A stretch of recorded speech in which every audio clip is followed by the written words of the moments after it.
কোনটার নাম কি?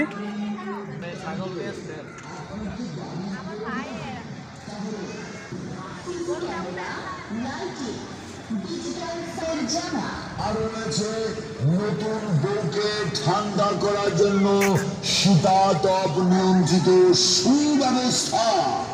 যোগাযোগের ঠিকানা প্রোপ্রাইটার মোহাম্মদ 1782073091।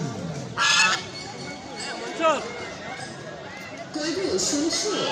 বলো কি হয়েছে? কদিন পরে তো তোমার ভাইয়ের বিয়ে, তা বিয়ের গাড়ি পালকি এগুলো লাগবে না? এগুলো কোথা থেকে নিবে?